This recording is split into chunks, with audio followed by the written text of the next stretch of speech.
দেখ, যে অঙ্কটা করবো এতদিন ধরে 10-12টা ক্লাস ধরে পুরো ছোট ছোট পার্ট গুলো শিখেছি। এবার লং পার্টে চলে আসছি। লং পার্ট মানে যেই পার্ট তোর পরীক্ষায় মেনলি আসবে, 15 নম্বরে যে অঙ্ক পরীক্ষায় করতে দেবে, ঠিক আছে? 15 নম্বর অঙ্ক আমি বলেছিলাম না, স্যালারি থেকে ধর 25 নম্বর ধরে রাখ, স্যালারি থেকে 25 নম্বর আসবে, 15 নম্বরের একটা বড় অঙ্ক আর ছোট ছোট 5 নম্বরের অঙ্ক আসবে, ঠিক আছে? বড় 15 নম্বরের অঙ্ক, ঠিক আছে? তো দেখ এখানে কি বলেছে অঙ্কটা কি বলতে চেয়েছে, দেখ 90 নম্বর অঙ্কটা আমাদের বইয়ের 2024 জেনারেল এসএল সিসিএম, ঠিক আছে?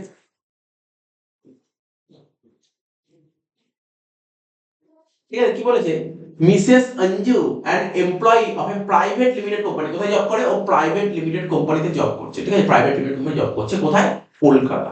ফার্নিশেস the following particular of her income for the previous year 24-25, previous year 24-25, তাহলে অ্যাসেসমেন্ট তো 25-26, এইগুলো ভালো করে প্র্যাকটিস করতে হবে। বেসিক স্যালারি কত বলেছে? এটা কিন্তু এই অঙ্কগুলো কি বলে বলতো? ফুল ফেস সাম, পুরো সাম, কমপ্লেক্স সাম, কোনো পার্ট না, পুরো সাম, ঠিক আছে তো? অর্থাৎ মিসেস অঞ্জু একটা জায়গায় চাকরি করে, ও কোম্পানি থেকে ওর একটা স্যালারি শিট তৈরি করতে হবে, স্যার কিছুই না, স্যালারি বের করতে হবে। ট্যাক্সেবল ইনকাম ফ্রম স্যালারি, ঠিক আছে? মানে আমাদের যে হেডস অফ ইনকাম তো 5টা আছে, প্রথম হেডের নাম হচ্ছে ইনকাম ফ্রম স্যালারি। তো স্যালারি থেকে ও স্যালারি হেড থেকে কত টাকা কামিয়েছে সেটা বের করতে হবে, ঠিক আছে তো? তো বলছে বেসিক স্যালারি 20,000 টাকা পার মান্থ, তাহলে কত হলো? 2,40,000 নাকি না বল দেখি? প্রতি মাসে 20,000 টাকা করে স্যালারি পেলে বছরে কত হয়? আমরা যে ইনকাম ফ্রম স্যালারি করবো না, 1 বছরের ইনকাম বের করবো, 1 বছরের স্যালারি থেকে কামিয়ে 2,40,000। ডিএ কত বলেছে? 50%, তাহলে কত হবে? 1,20,000। ডিএ হয়ে গেল 1,20,000। এখানে কিন্তু ডি এর ব্র্যাকেটে কিছু বলেছে ফর্মিং পার্ট নাকি নট ফর্মিং লেখা আছে? না, বলেনি। ওই ফর্মিং নট ফর্মিং কখন লাগে? ক্যালকুলেশন, কিসের calculation? HRA, gratuity, leave salary, মনে হচ্ছে ওই সমস্ত জায়গায় রেন্ট পেমেন্ট কাজে লাগে। কিন্তু মেন যখন তুই করবি না স্যার, ইনকাম স্যালারি বের করবি, সেখানে তুই দিয়ে 1,20,000 নিবি, অবশ্যই 1,20,000 নিবি। সেখানে ফর্মিং বলবো নট ফর্মিং কোনো ম্যাটার করে না, বুঝলি না? এখানে বুঝলি না কি বললাম? তুই যখন মেন স্যালারি করবি, তুই যে main income from salary, salary ক্ষেত্রে তুই কত টাকা কামিয়েছিস, তাহলে ডিএ কিন্তু নিতেই হবে 1,20,000। সে ফর্মিং বলুক বা নট ফর্মিং বলুক, ঠিক আছে? কি বললাম বুঝতে পারি তো? এখানে কোনো ম্যাটার করবে না। কিন্তু যে আমরা যে ক্যালকুলেশন গুলো শিখেছিলাম না, এইচআরএ বল, গ্র্যাচুইটি বল, লিভ স্যালারি বল, ওখানেও ডিএ লাগে। ওখানে কোন ডিএ? ফর্মিং। ওখানে ফর্মিং বললে নেবো, নাহলে নেবো না। কিন্তু মেন অঙ্কে ডিএ নিতেই হবে, ঠিক আছে? ফর্মিং বলুক বা নট ফর্মিং বলুক, ঠিক আছে? অনেকে ধরিয়ে ফেলে। মেডিকেল অ্যালাউন্স কি শিখেছিল? মেডিকেল অ্যালাউন্স কি অ্যালাউন্সেস? আমরা বলেছিলাম অ্যালাউন্সকে 3 ভাগে ভাগ করে দেয়। একটা ফুললি ট্যাক্সেবল, একটা হচ্ছে পার্টলি ট্যাক্সেবল, আর একটা এক্সেম্পটেড অ্যালাউন্স। এটা কোন অ্যালাউন্সের মধ্যে পড়ে? মনে করে বলতে হবে, মনে রাখতে হবে। মেডিকেল অ্যালাউন্স হচ্ছে ফুললি ট্যাক্সেবল অ্যালাউন্সেস, মানে ফুললি ট্যাক্সেবল, কোনো ছাড় নেই। তাহলে কত হবে? এটা 6,000 টাকা হবে। বুঝতে পারলি তো? মনে রাখতে হবে, ভুলে গেছিস? মনে রাখতে হবে। হাউস রেন্ট অ্যালাউন্সেস শিখিয়েছিলাম, দুদিন করিয়েছিলাম, দুদিন হাউস রেন্ট অ্যালাউন্সের অঙ্ক করেছিলাম, অনেকগুলো অঙ্ক করেছিলাম হাউস রেন্ট অ্যালাউন্সেস। এই হাউস রেন্ট অ্যালাউন্সের ক্যালকুলেশন করতে হবে। তাহলে তুই দেখ কত টাকা করে এইচআরে পাচ্ছিস কোম্পানি থেকে? 5,000 টাকা করে পাচ্ছিস। এবার তুই তো কোনো একটা জায়গায় বাড়ি ভাড়া নিয়েছিস, যেখানে বাড়ি ভাড়া থাকছিস, কোথায় বাড়ি ভাড়া নিয়েছিস? কলকাতায়। কলকাতায় বাড়ি ভাড়া নিয়েছিস, যেখানে বাড়ি ভাড়া নিয়েছিস কত করে ভাড়া দিবি? 7,500 টাকা করে প্রতি মাসে। ঠিক আছে। Employer contribution to a recognise provident fund, ঠিক আছে? Employer contribution to a recognise provident fund. আমি তোকে বলি প্রভিডেন্ট ফান্ড না 4 রকমের হয়। প্রভিডেন্ট ফান্ড 4 রকমের। আচ্ছা দাঁড়া, তোকে না নোটটা পড়িয়েই দিই ওখানে। ওটা কত নম্বর পেজে আছে আমাকে 1 মিনিট বইটা দে, আমি বলে দিচ্ছি। তাহলে ওটা একটু পড়িয়ে তারপর অঙ্কটা করছি। প্রভিডেন্ট ফান্ডটা বলে দে।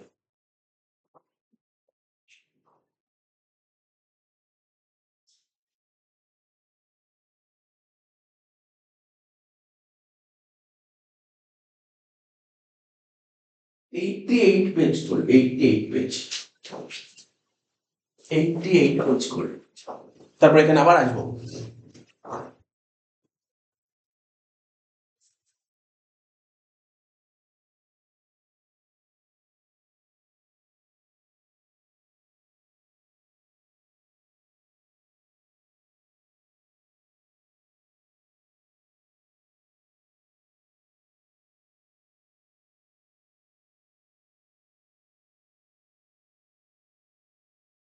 প্রভিডেন্ট ফান্ড, প্রভিডেন্ট ফান্ড কি লেখা আছে? প্রভিডেন্ট ফান্ড করা রকমের লেখা আছে। Types of provident fund.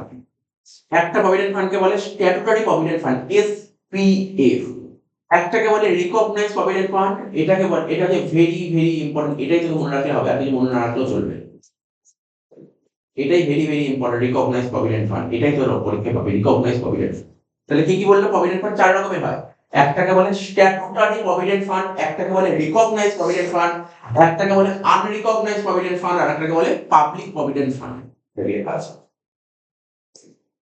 এই যে একটা হচ্ছে আনরিকগনাইজ প্রভিডেন্ট ফান্ড ইউআরপিএফ, আর একটাকে কি বলে পিপিএফ। কোথায় লেখা আছে দেখতে হবে 4 নম্বর পয়েন্টে।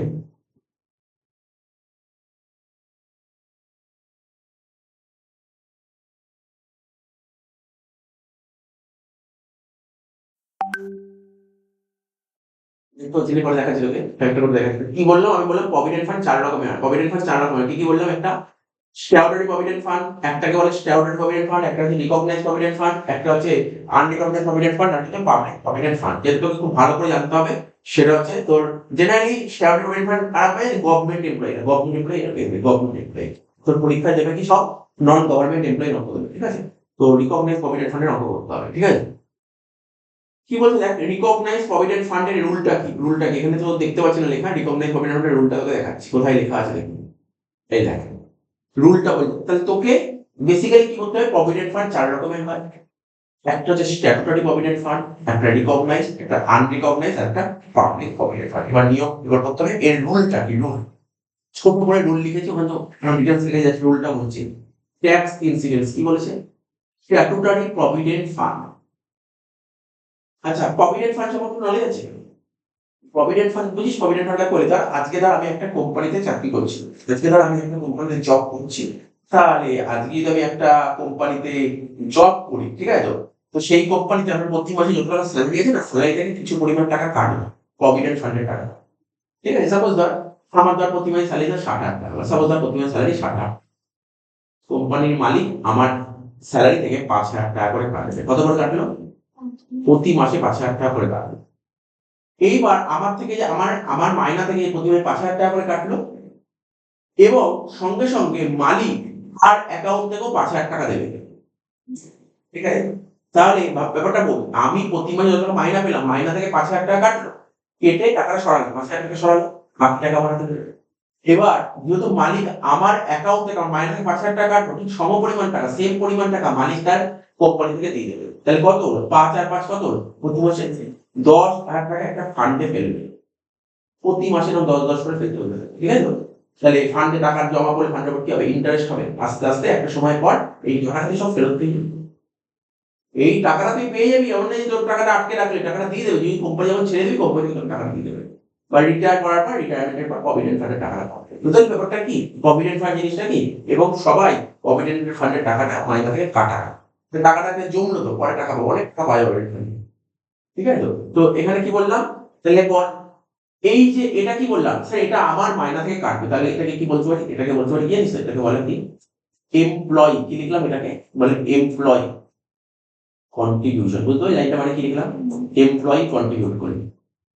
এটা কে কন্ট্রিবিউট করলো, এমপ্লয়ার কন্ট্রিবিউট করলো, কি লিখলাম, এমপ্লয়ার কন্ট্রিবিউট করলো।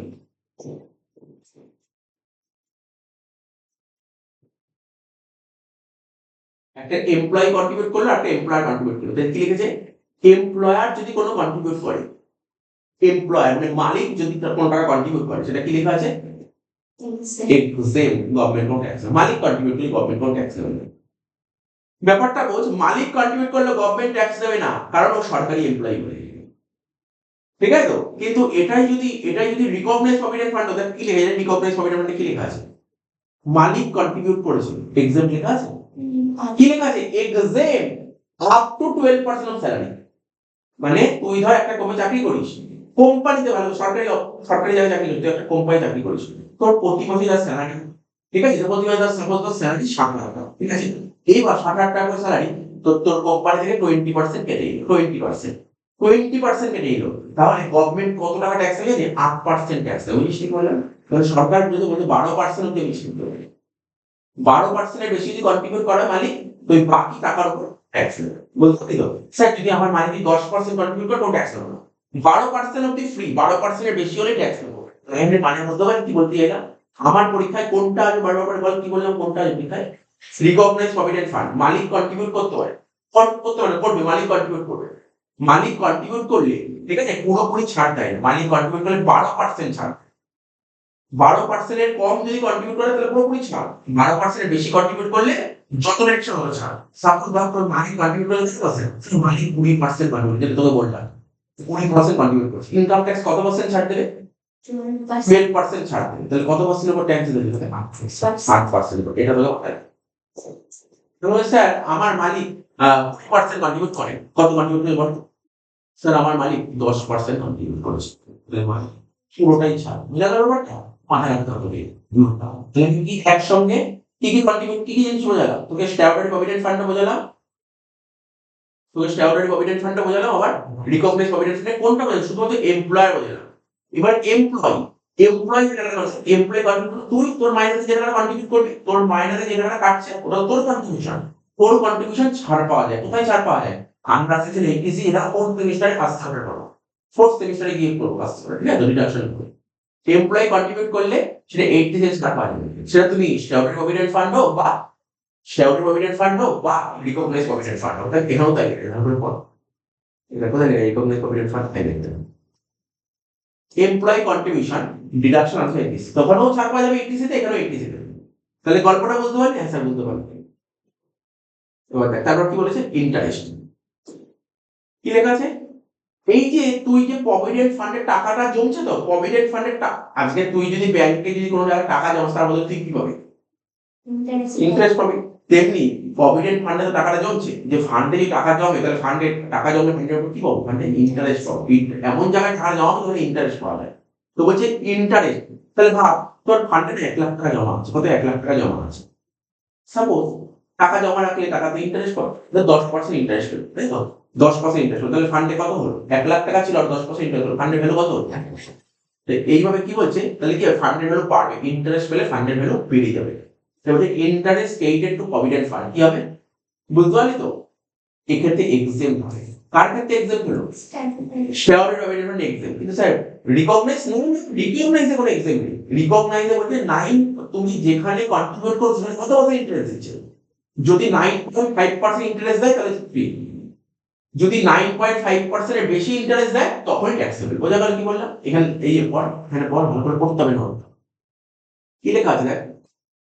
Interest credited to provident fund exempt up to 9.5% per annum. 9.5% of the free. 9.5% এর বেশি দিলে তার উপর ট্যাক্স। ঠিক আছে?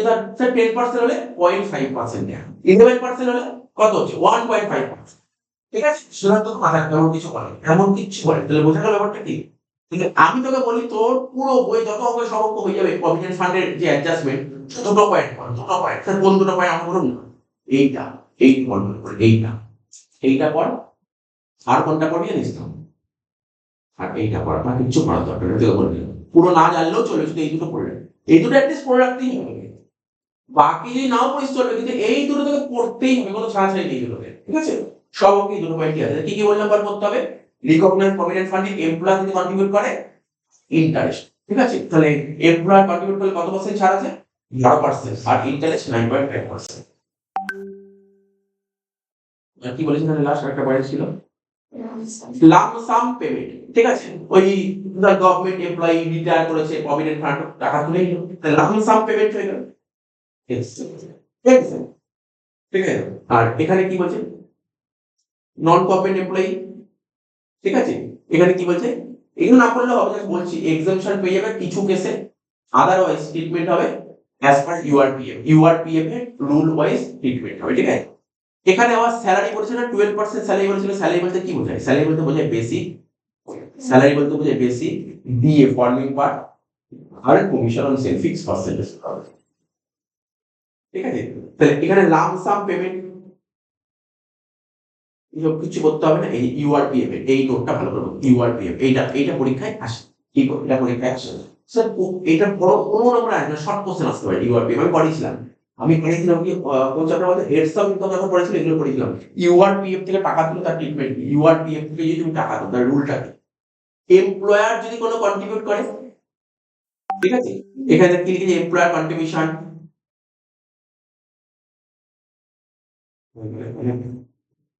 এই চ্যাপ্টার ভালো করে, এই চ্যাপ্টার ভালো করে, এই চ্যাপ্টার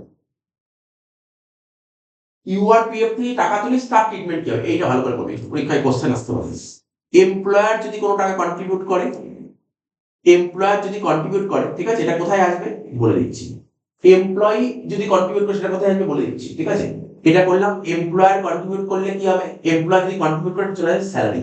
আরে মালিক যদি আমার কিছু সেটা কি স্যালারি, মালিক যে টাকাটা কন্ট্রিবিউট করলো তার উপর যদি কোনো ইন্টারেস্ট হয় সেটাও কি শুধু স্যালারি। তাহলে এমপ্লয়ার কন্ট্রিবিউট করুক বা এমপ্লয়ার যে টাকাটা কন্ট্রিবিউট করলো তার উপর ইন্টারেস্ট, দুটোই চলে আসবে কোথায় স্যালারি। যেটাকে লেখা আছে দেখেছিস, কি লেখা আছে, লেখা আছে স্যালারি।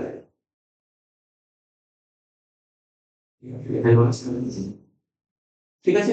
আর এমপ্লয়ি যে টাকাটা কন্ট্রিবিউট করবে, এমপ্লয়ি যদি কোনো কন্ট্রিবিউট করে সেটা কিন্তু এক্সেম্ট হয়ে যাবে, এক্সেম্ট, সেটা কি হবে এক্সেম্ট। মালিক কর্মচারী কন্ট্রিবিউট করে সেটা হয়ে যাবে এক্সেম্ট। কিন্তু এমপ্লয়ি যারা কন্ট্রিবিউট করে তার যদি ইন্টারেস্ট হয় সেটা হবে ইনকাম ফাদার্স সোর্স, ঠিক আছে। এই তো ব্যাপার। তাহলে কি বললাম, ইউআরপিএফ কে টাকা তোলা হয়। এবার দেখতে মালিকের কন্ট্রিবিউশন আর এমপ্লয়ি কন্ট্রিবিউশন। মালিকের কন্ট্রিবিউশনটা কোথায় চলে যাবে, স্যালারি, আর এমপ্লয়ি কন্ট্রিবিউশন এক্সেম্ট। মালিক যে টাকাটা কন্ট্রিবিউট করে তার উপর ইন্টারেস্ট স্যালারি, আর এমপ্লয়ি যে টাকাটা কন্ট্রিবিউট করে তার উপর ইন্টারেস্ট আদার্স সোর্স। এটার উপর অঙ্ক করেছিলাম, মনে পড়ছে না হয়তো, ওই দিকে আগে করেছিলাম, আবার এই চ্যাপ্টারে অঙ্ক আছে আমি করিয়ে দেবো, ঠিক আছে। তাহলে তোকে এটাই বোঝালাম। এবার কত নম্বর পেজ চলছিল আমি অঙ্কটা করেছিলাম, 145 না দেখতো।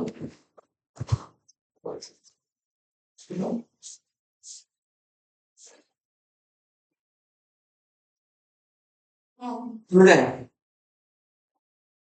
কি বলেছি, 5 নম্বর পয়েন্টটা, এমপ্লয়ার কন্ট্রিবিউটটা করেছে কে, দেখ কি লেখা আছে, এমপ্লয়ার মানে মালিক কন্ট্রিবিউট করেছে কোথায়, রিকগনাইজ প্রভিডেন্ট ফান্ডে কন্ট্রিবিউট করেছে। মানে তো বললাম রিকগনাইজ প্রভিডেন্ট ফান্ডে কন্ট্রিবিউট করার রুল কি বললাম, মালিক যদি কন্ট্রিবিউট করে 12% ছাড় আছে, তাই তো, কিন্তু 12% ছাড়, কিন্তু এখানে কত পার্সেন্ট কন্ট্রিবিউট করে, কিন্তু টাকাটা বলেছে, তাই তো, 50,000 টাকা, মানে মালিক 50,000 টাকা কন্ট্রিবিউট করে, কত পার্সেন্ট ছাড় আছে, 12% ছাড় আছে। তো 12% কার উপর, স্যালারির উপর। স্যালারি বলতে কি বললাম, বেসিক, ডিএ আর কমিশন। তার বেসিক কত স্যার, বেসিক তো ছিল 2,40,000, ডিএ স্যার, ডিএ কিছু বলে ফর্মিং নাকি নট ফর্মিং, আমি মনে করি এটা ফর্মিং, যদি ফর্মিং মনে করি তাহলে কত হবে, টোটাল 3,60,000, তো 3,60,000 12% করে দেখ ক্যালকুলেটর কত হচ্ছে,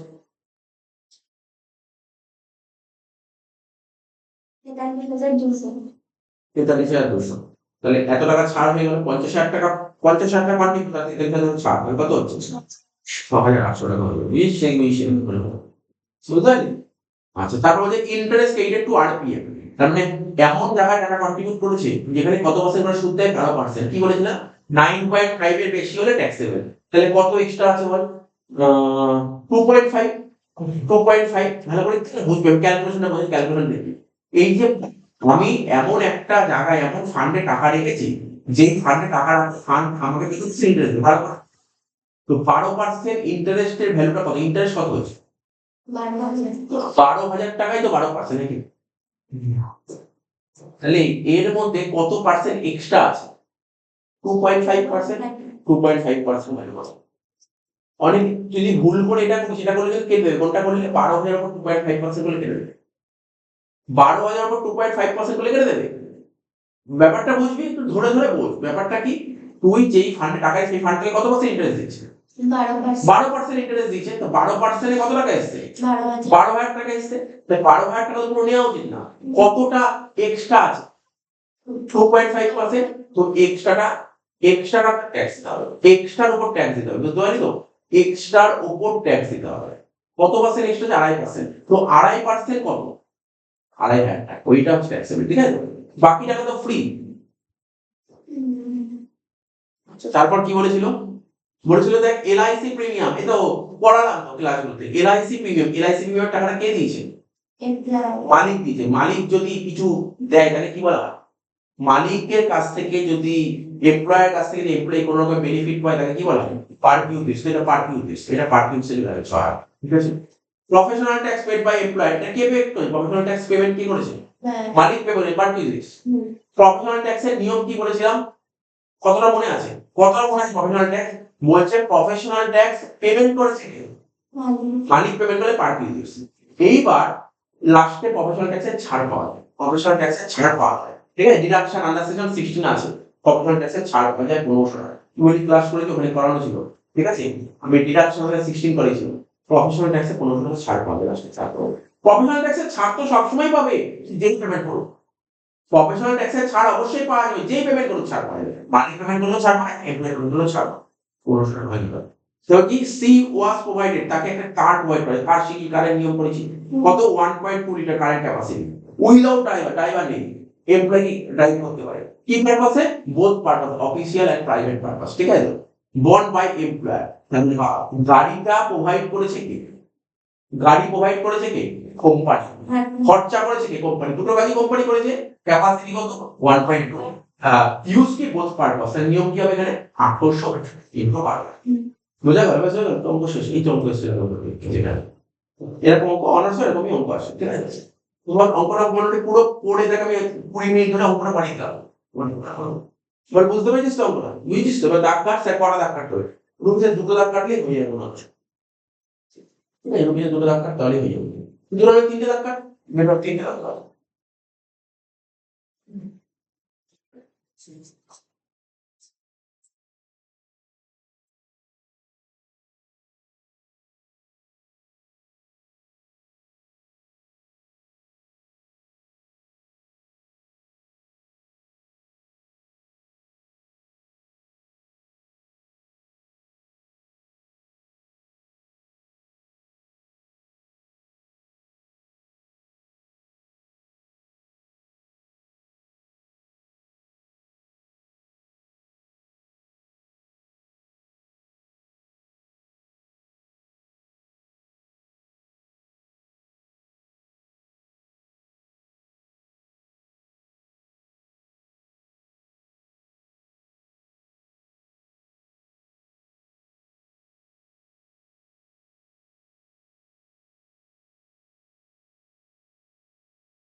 পড়লে এখানে computation of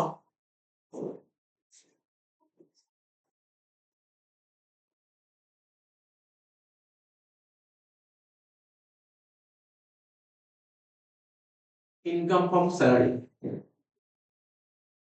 computation of income from salary.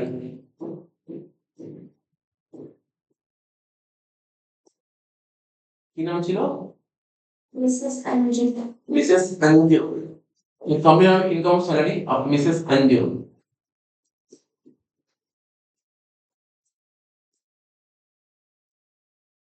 আমাদের elect a resident individual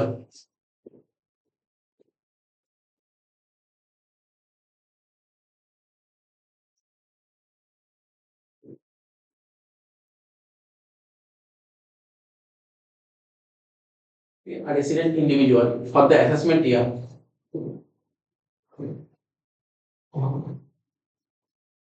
কত assessment year 25-26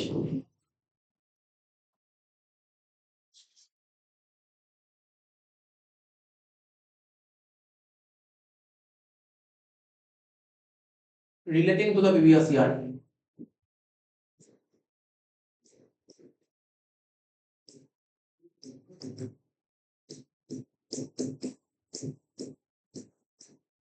दो हजार 24-25 ठीक है ना ठीक है दाग काट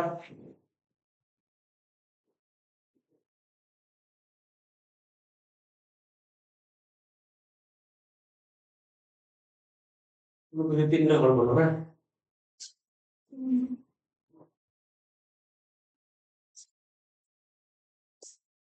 with rupees rupees rupees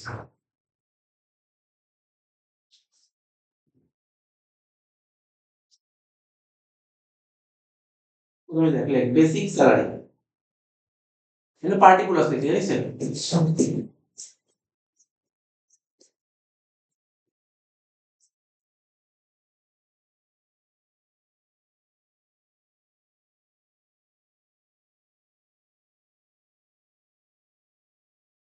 basic salary কত টাকা বলেছিলাম বল 20,000 পার মান্থ তাহলে 20,000 একটু বাড়ো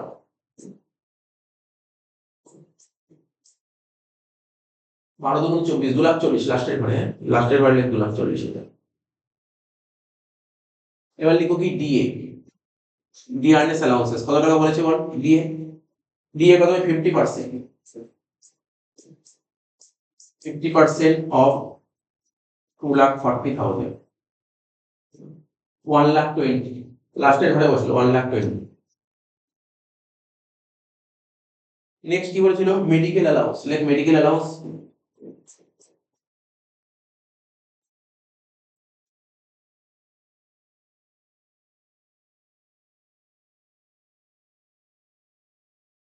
কত দিয়ে মেডিকেল অ্যালাউন্স বল, 500 পার মান্থ, 500 ইন্টু 12 6,000।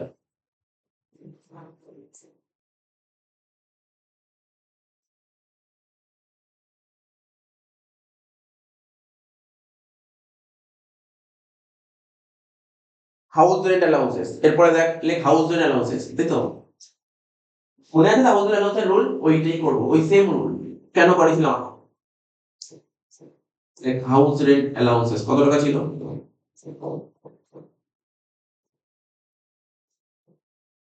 দেখ বই দেখ হাউস রেন্ট কত করেছিল, 5,000 পার মান্থ, মানে 60,000 টাকা হবে। এটা কোন ভাই বুঝিস তো, সেকেন্ড করে লেখ 60,000 টাকা সেকেন্ড করে, হ্যাঁ। আচ্ছা এবার এর থেকে কি লিখতাম, মাইনাস মনে আছে বলতে কি লিখতাম বল, এক্সেমশন নিয়ম মনে রাখতে হবে, শুধু বললে হবে না, কিন্তু মনে রাখতে হবে, নিয়মগুলো সব নিয়ম মনে রাখতে হবে। এক্সেমশন কি ছিল, under section 10 subsection 13A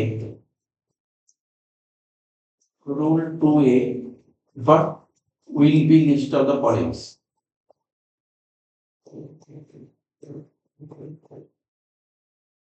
will be list of the followings।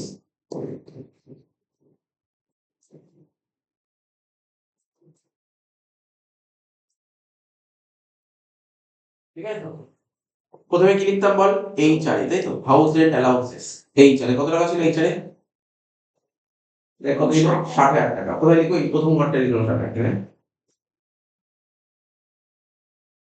তারপর কি ছিল বল মনে আছে, rent paid, rent paid minus 10% of salary.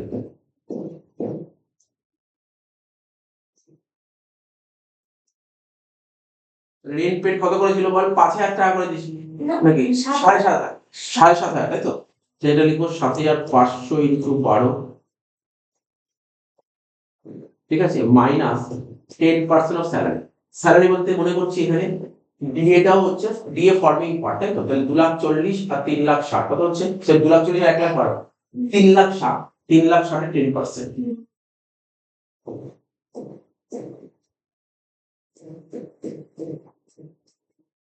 কত হচ্ছে 7,500 90,000, দেখে না 90,000 মাইনাস 36,000, 90 থেকে 36 বাদ দিয়ে কত হচ্ছে 50, 54,000, এটাকে 54,000। আচ্ছা লাস্ট, এটা একটা পয়েন্ট হলো, দুটো পয়েন্ট হলো, লাস্ট যেহেতু কলকাতায় বাড়ি হলে 50%, তাহলে বুঝতে পারলি কেন আগে এইচআরে করেছিলাম, জানিস কেন এইচআরে এই কারণের জন্য করেছিলাম, এইগুলোর জন্য করেছিলাম, আর এই যে ছোট অঙ্ক আসতে পারে না, ঠিক আছে আগেবার এসেছিল মনে হয়, জেনারেল এসেছিল খুব সম্ভব, 50% অফ স্যালারি কত হবে বল, 3,60,000, লেখ 3,60,000 তারপর 50, আমি অঙ্কের শেষে দেখিয়ে দেবো যে স্যালারি কি করে 3,60,000 বেরোলো, ঠিক আছে, এটা দেখিয়ে দেবো কিন্তু অঙ্কের শেষে।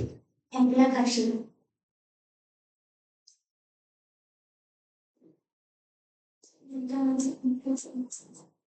হচ্ছে এটা 1,80,000, তাহলে তিনটেও ছোট কোনটা, 54,000 ছোট।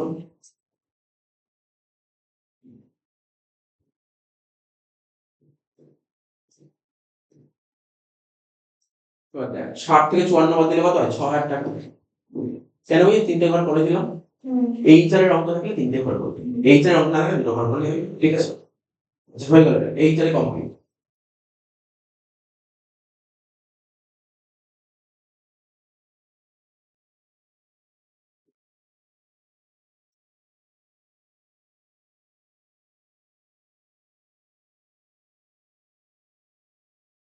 নেক্সট কি বলছিল করে নে,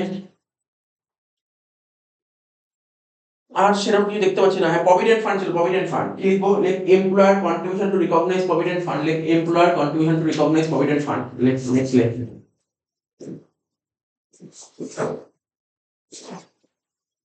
employer contribution to recognise provident fund কত টাকা, এমপ্লয়ার রিকগনাইজ প্রভিডেন্ট ফান্ড কত টাকা কন্ট্রিবিউট করেছিল, কি বলেছে 50,000, কি রে 50,000 কন্ট্রিবিউট করেছিল মনে হচ্ছে, বই দেখ 50,000 করেছিল। এর থেকে মাইনাস করবো কি 12% অফ স্যালারি, কি কেন 12% হলো, কেন গভর্নমেন্ট অফ ইন্ডিয়া বলে দিয়েছিল রিকগনাইজ প্রভিডেন্ট ফান্ডে কন্ট্রিবিউট করলে ম্যাক্সিমাম 12% ছাড় পাবে, ঠিক আছে, ম্যাক্সিমাম 12% ছাড় পাবে, তাহলে 12% অফ স্যালারি লে কত ছিল 3,60,000, তাই তো, তার উপর 12% কর,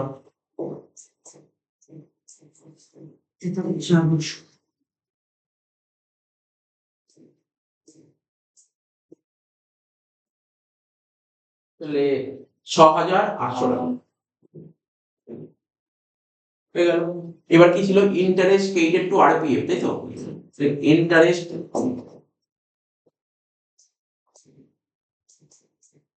পেইড টু আরপিএফ, ঠিক আছে, ইন এক্সেস অফ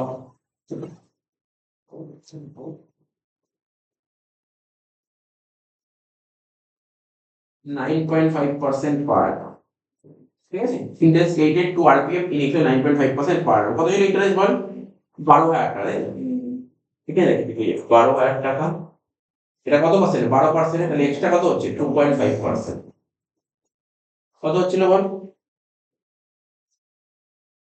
কত হচ্ছে বল ইন্টারেস্ট 2,500, 2,500 টাকা, 2,500,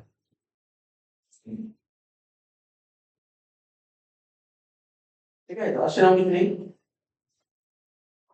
এবার দেখ আর একটা লাইন, একটা দুটো লাইন বাকি আছে, part uses,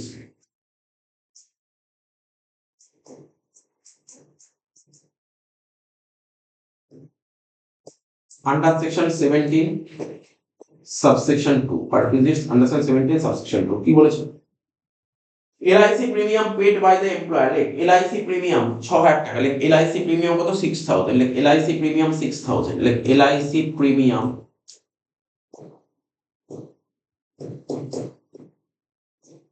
paid by the employer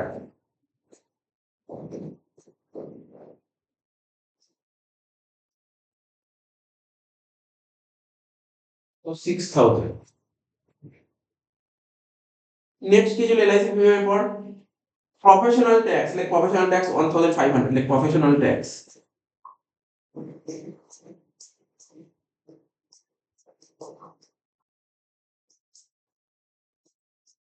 paid by the employer কত 1,500, লেখ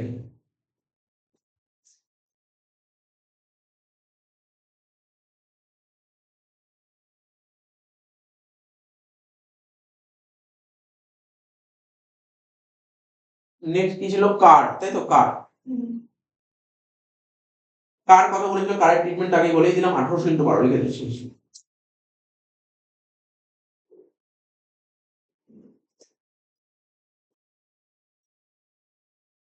এবার কত যে কার্ড 21,100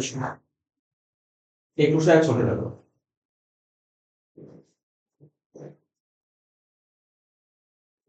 এটাকে যোগ করে বাইরে দিলাম কত হচ্ছে 6,000, 7,500, 21 আর 7, 29,100 টাকা, তাই তো, 29,100 টাকা সব করে যোগ কর কত হচ্ছে দেখ,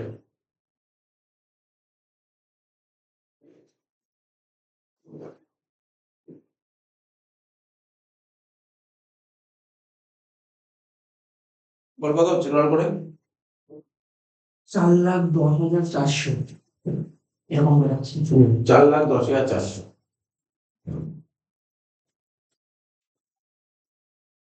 যেটা বেরোলো তাকে বলে গ্রস ইনকাম ফ্রম স্যালারি,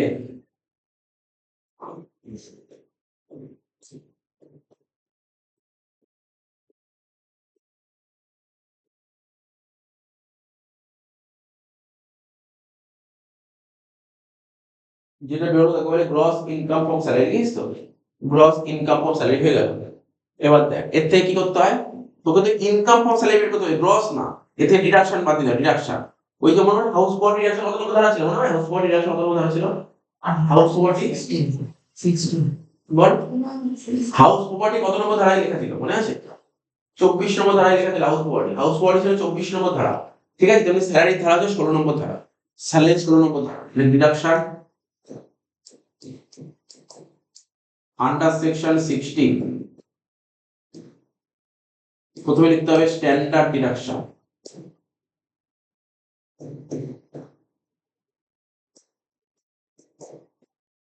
ঠিক আছে, কত টাকা ছাড় পাওয়া যায়, 50,000 টাকা স্ট্যান্ডার্ড ডিডাকশন, এটা নিয়ম মনে রাখতে হবে 50,000 টাকা। কারণ তোর মনে আছে কিনা জানি না, যখন আমরা হাউস বডি করতাম ওখানে ছিল 30% ছিল না, মনে রাখতে হবে। তেমনি এখানে স্ট্যান্ডার্ড সবসময় মনে রাখতে হবে কত, 50,000 টাকা, প্রথম পড়ে লেখ 50,000 টাকা, প্রথম পড়ে লেখ 50,000। ঠিক আছে, ব্র্যাকেটে লিখবো কি, এখানে সেকশনটা লেখ আন্ডার সেকশন 16 ব্র্যাকেটে 1A। আর কি হয়, প্রফেশনাল ট্যাক্স লেখ, এরপর লেখ প্রফেশনাল ট্যাক্স।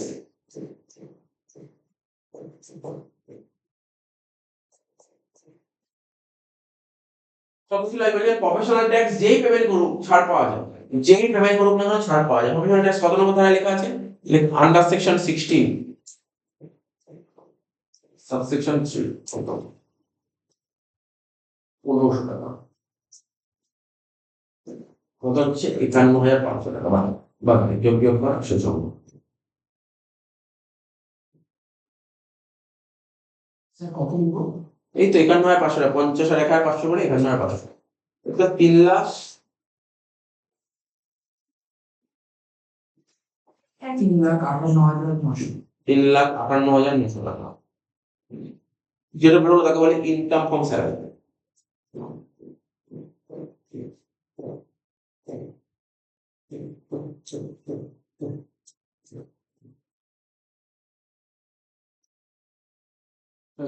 শেষ হলো, একটু হলে দাও কে করলাম, ওরা শেষ হয়ে গেল। অঙ্কটা আগের বছর এসেছিল পরীক্ষা, ঠিক আছে, 2024 জেনারেল এসেছিল, ঠিক আছে।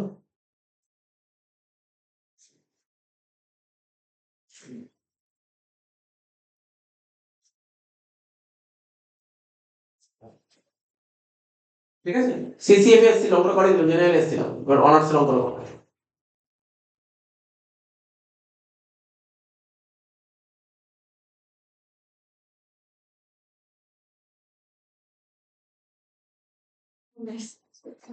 ঠিক আছে, হ্যাঁ বলো কি আছে, কি আর বলবো, কোশ্চেনটা পড় আগে, দাগটা কাটবো পরে, আগে কোশ্চেনটা পড়ে নি, কোশ্চেনটা পড়বে 15 মিনিট সময় নেবো, কোশ্চেনটা পড়ে আগে কোথায়, তারপর অবশ্যই স্টার্ট করবো।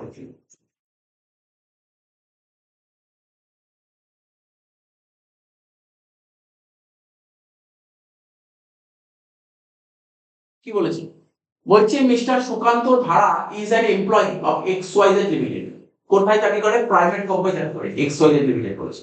হি furnishes the undernoted particular of his income for the previous year 24-25, compute his income of salary for the academic year 25-26, assuming that কি ভালো খুব সুন্দর জিনিস, he has not exercised option section 115 বার, মানে কি বলে জানিস তো, 115 বাক মানে আমি বলেছিলাম বা লিখে রাখবে নিউ রেজিম, নিউ রেজিম। তো বলছে কি, বলছে কি যে এই যে মিস্টার সুকান্ত ধারা, ঠিক আছে, ও নিউ রেজিম ফলো করে না, মানে এটা তোকে ওল্ড রেজিমে করতে বলেছে। স্যার ওল্ড রেজিম মানে যেটা তুই জানিস, যেটা তুই জানিস তাকেই বলে ওল্ড রেজিম, ঠিক আছে, তোকে ওল্ড রেজিমে করতে বলেছে। যে he has exercise option for section 115 বাক, ঠিক আছে, only changes to B mention, calculation not required, ঠিক আছে। আচ্ছা ক্যালকুলেশন নট রিকোয়ার্ড, আচ্ছা জেনারেলি বলবে কেন, এমনি অঙ্কটা অনেক বড় হয়ে যাবে, ওল্ড রেজিমে করার পর অঙ্কটা এমনি বড় হয়ে যাবে। বলছে যদি মিস্টার সুকান্ত ধারা যদি নিউ রেজিম ফলো করে তাহলে তোমার অ্যান্সার কি হবে, তাহলে পুরোটা অ্যাকচুয়ালি এইটা করার জন্য 12 নম্বর দিয়ে, আমাদের মনে পড়ছে মনে পড়ছে না, এটা করার জন্য 12 নম্বর দিয়েছিল ওল্ড রেজিম করার জন্য। তারপরে বলছে এটা নিউ রেজিম হতো তোমার অ্যান্সারটা কি হতো, ওটার জন্য 3 নম্বর।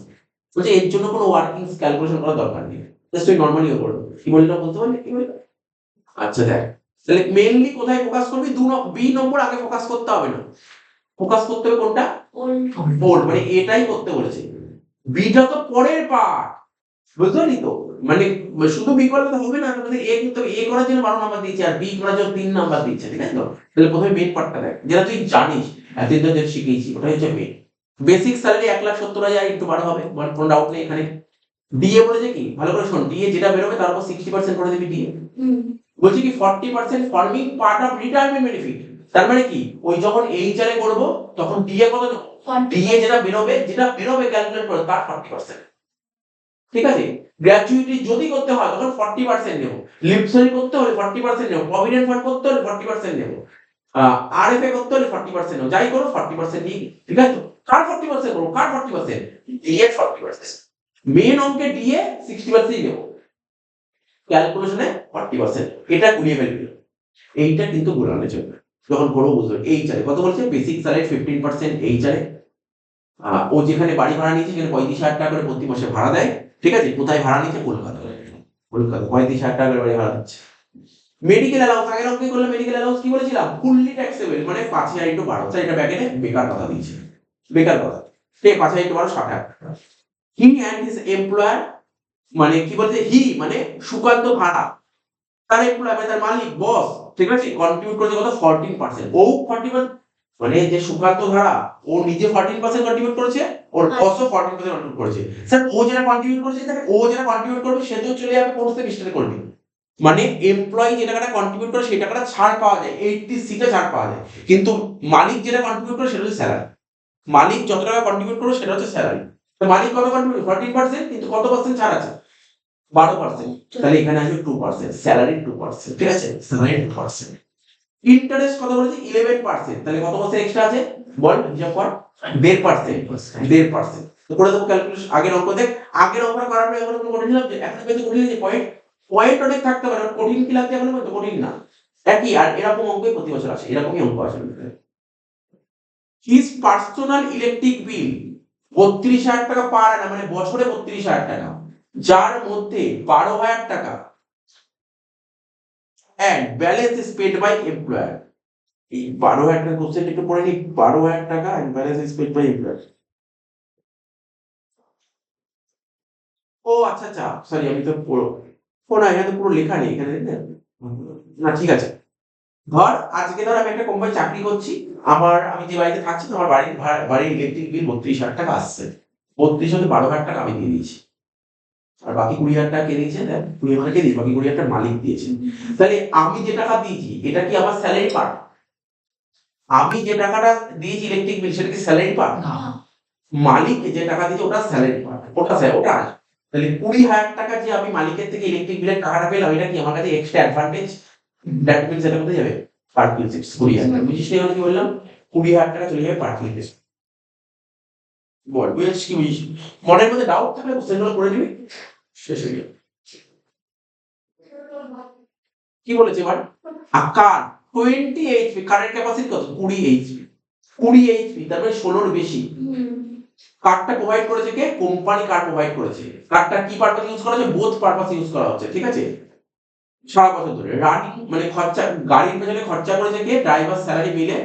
তারপরে কি বলছি ভালো করে শোন, গাড়িটা কে দিয়েছে, মালিক দিয়েছে, গাড়ির খরচা করেছে কে, মালিক, ইউজ করছে কি, বোথ পারপাস। এক্ষেত্রে কি হবে, 2400 প্লাস 900 ইন্টু 12, বোঝা গেল? 2400 প্লাস 900 ইন্টু 12 মানে 39,600 হচ্ছে, মনে হচ্ছে জানিস? 2400 প্লাস 900 ইন্টু 12 মানে 39,600। কারেন্ট, উল্টা বুঝলি, কারেন্টটা লিখে দিলাম কার। এলআইসি পলিসি, দেখ LIC, new LIC policy of LIC on his own life, মানে আমি এমপ্লয়ি, বা ধর এখানে সুকান্ত ধরা নিজে একটা এমপ্লয়ি, ওর নিজের লাইফের উপর একটা পলিসি নিয়েছে, এবং প্রিমিয়াম কত, 48,000 টাকা। কে পেমেন্ট করেছে, মালিক পেমেন্ট করেছে। তাহলে কোথায় যাবে এটা, পার্কিউসে চলে আসলো, ব্যাস হয়ে গেল। আর কি তুই বললি না অঙ্কটা করলে, স্যার অঙ্কটা অনেক বড় অঙ্ক, দেখ বড় অঙ্কের মধ্যে কি ছিল, সব শেষ, কিছুই নেই। বড় অঙ্ক কি ছিল, professional tax paid by the employer 2,400 টাকা, পার্কিউসে যাবে, আবার লাস্টে ডিডাকশন পাবে, শেষ। এই তো অঙ্ক, আরম্ভ কর। এই অঙ্কটা এইচআরে আছে না, এই অঙ্কটা এইচআরে ছিল না, সেম তো অঙ্ক, সেম তো অঙ্ক। দেখ আমার তো করাই আছে, দেখ কাটাই আছে সব। আচ্ছা, লেখালেখি গুলো লিখে নেবো পরে। ফুল পেজ দাগ কেটে নেই, পরের পেজে দাগ কাট, পরের পেজে ফুল দাগ কাট, ওখানে অনেক লাগবে জায়গা।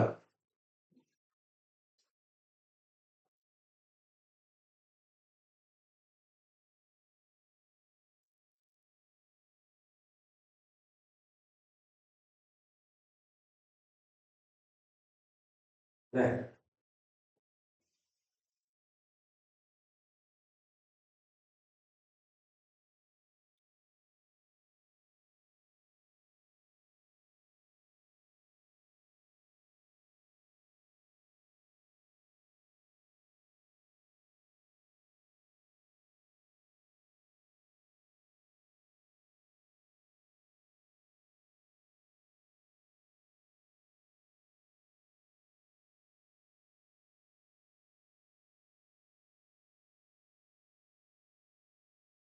নাম কি ছিল তো? সুকান্ত ধারা। মিস্টার সুকান্ত ধারা।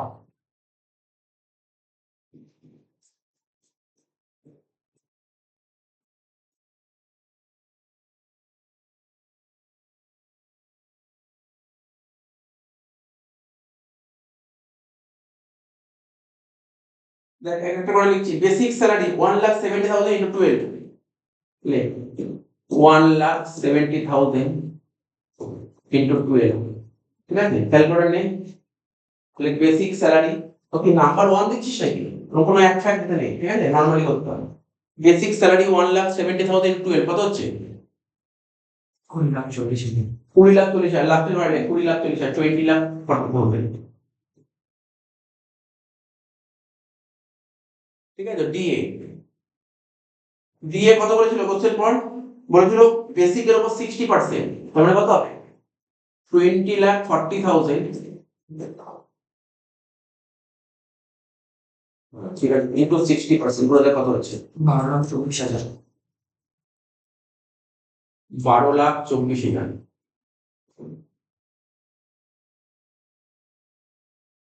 মেডিকেল অ্যালাউন্স কত বলেছিল? দেখ মেডিকেল অ্যালাউন্স বলেছিল তোর 5,000 ইনটু 12, তাই তো? মানে সকলে ট্যাক্স 5,000 ইনটু 12 60,000।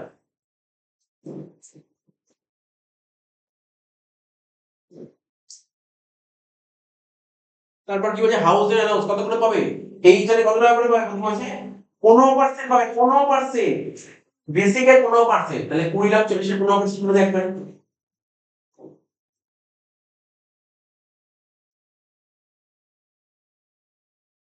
কত হচ্ছে। দেখ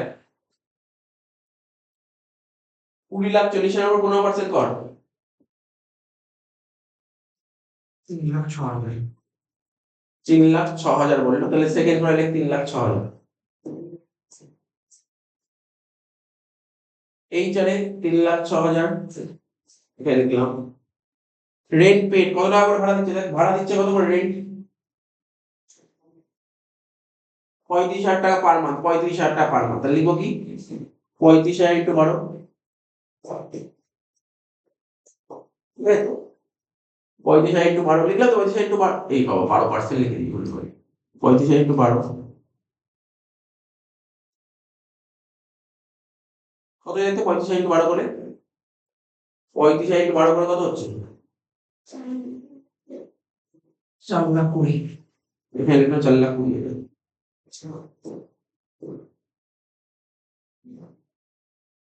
4,20,000, ঠিক আছে তো? মাইনাস 10% স্যালারি, স্যালারি 10%, তাই তো? কত হচ্ছে স্যালারি? এই দেখ আমি না একটা রাফ করে দিই, কোথায় করবো রাফ? অনেক মনে থাকবে না, লেখানি করে দিই।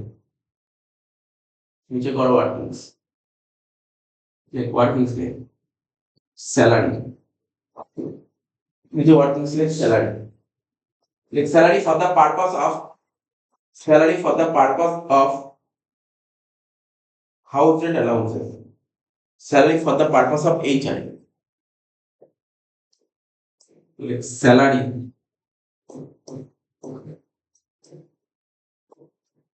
for the purpose of HR.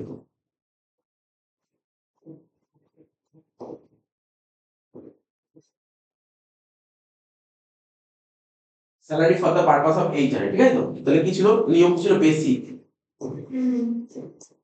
Basic কত টাকা ছিল বল? ওইটা দেখে বল, আমি তো দেখতে পাচ্ছি। হ্যাঁ হ্যাঁ 20,40,000 ছিল বেসিক।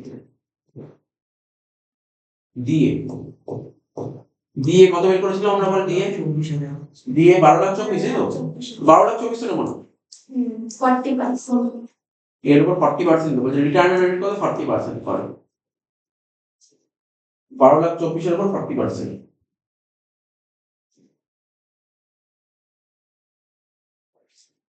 4,89,600 যোগ কর 4,89,600 যোগ করে দে।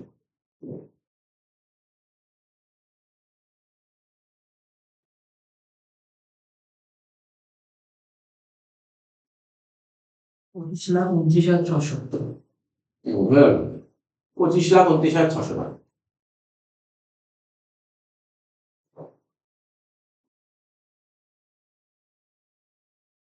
তাহলে 25,29,600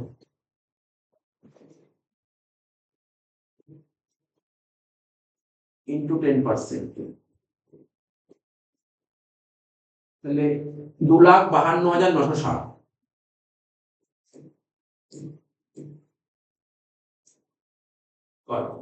4,20,000 থেকে 2,52,960 বাদ দে 4,20,000 থেকে 2,52,960 বাদ দে 4,20,000 থেকে 2,52,960 বাদ দে 1,67,000।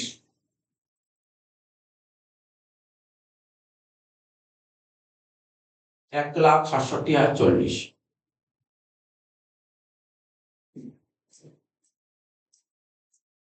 লাস্টেরটা কত হবে 50% স্যালারি 25,29,600 ইন্টু 50%, কত হচ্ছে দেখ বল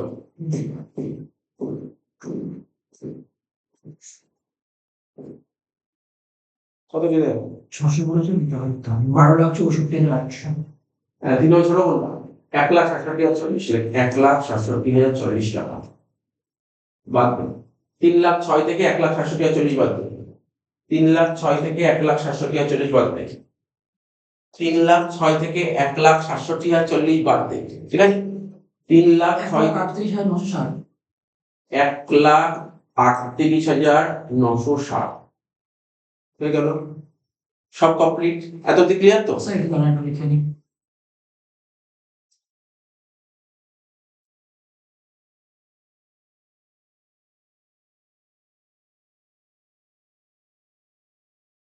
এবার দেখ কি বলেছিল বলেছিল হচ্ছে তোর প্রভিডেন্ট ফান্ড তাই তো প্রভিডেন্ট ফান্ড লেখ প্রভিডেন্ট ফান্ড কত নম্বর পয়েন্টটা ছিল 5 নম্বর পয়েন্টে লেখ এমপ্লয়ার কন্ট্রিবিউশন টু আরপিএফ লেখ এমপ্লয়ার কন্ট্রিবিউশন টু আরপিএফ লেখা আছে না এমপ্লয়ার কন্ট্রিবিউশন টু আরপিএফ এবার লেখ একটু পাশে একটু জুড়ে দে না আগে লিখিনি দরকার ছিল না এই অঙ্ক দরকার আছে লেখ in access of 12% of salary কি লিখলাম দেখেছিস কি লিখলাম এমপ্লয়ার আরপিএফ এ কন্ট্রিবিউট করেছে কত ইন এক্সেস অফ 12% স্যালারির উপর এক্সট্রা কত পার্সেন্ট 2%, তাই তো নিচের পোরশনটা লেখার দরকার নেই কোথায় গেল এটা দরকার নেই এটা তো হবে না এখানে তাহলে বল কত হবে কত পার্সেন্ট এক্সট্রা কন্ট্রিবিউট করে 2% কার হবে 2% এই মাত্র করলি স্যালারি এই মাত্র স্যালারি বের করলি এই মাত্র স্যালারি বের করলি কত এই দেখ তাহলে এখানে এইচআরএ এন্ড আরপিএফ বুঝলি এইচআরএ এন্ড আরপিএফ বুঝলি কার কার ওয়ার্কিং স্যালারি এইচআরএ এর হলো আর আরপিএফ এর হলো ক্লিয়ার এইচআরএ এন্ড আরপিএফ কত টাকা 25,29,600 এখানে লিখবো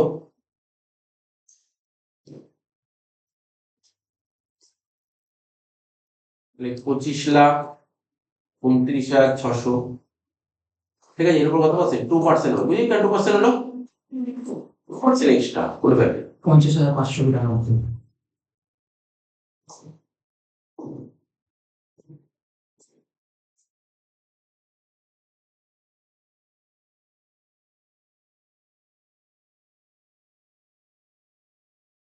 50,590।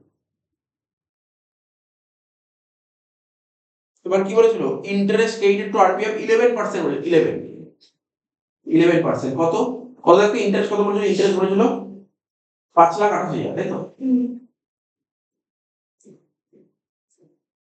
এটা কত 11%, এটা হয়েছে, তাহলে কত পার্সেন্ট এক্সট্রা আছে 1.5%, তাহলে 1.5 এর কথা হবে 5,28,000 বাই 11 ইন্টু 1.5।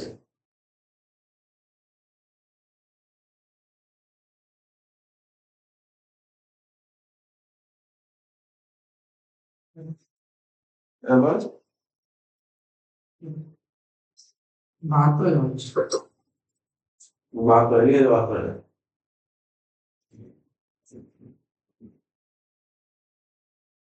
হয়ে গেল, এত clear?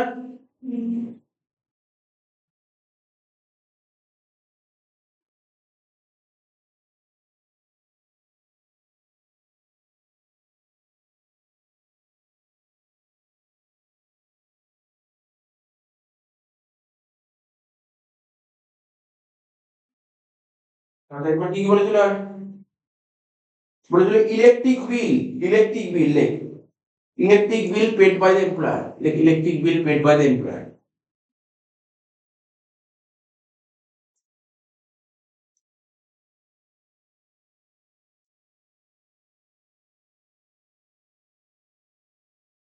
This is particularly useful under 17 subsection 2, like ऊपर electric bill paid by the employer।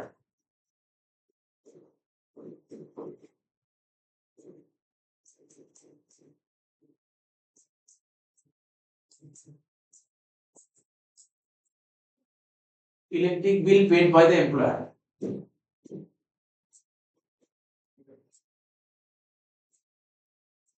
32 থেকে 12 বাদ দিয়ে কত হচ্ছে 20,000 টাকা। হলো ইলেকট্রিক বিল হয়ে গেল 20,000 টাকা। তারপর কিছু ইলেকট্রিক বিলের পর কার, কার তো আগেই বোঝালাম, কার কত হবে 2400 প্লাস 900 ইন্টু 12 কত হচ্ছে 39,600 টাকা।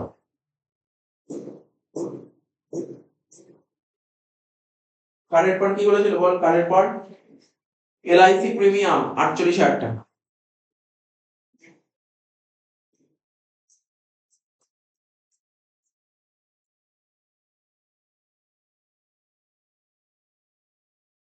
এলআইসি প্রিমিয়াম কত 48,000 টাকা।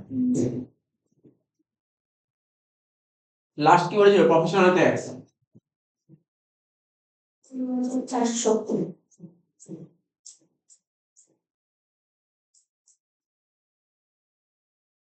2,400 টাকা।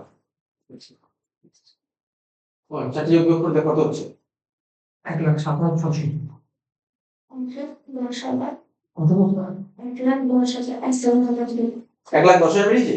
হ্যাঁ 10 কি হচ্ছে এই তো চারটে দেখ না 20, 39,600, 48,000, 2400। সব করে যোগ কর, সব করে যোগ করে দেখ কত বেরোচ্ছে।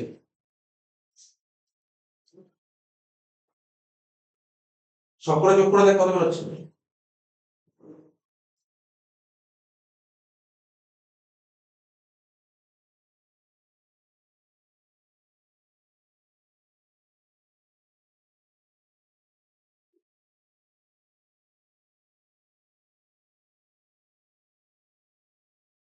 তিরিশ লাখ 95,552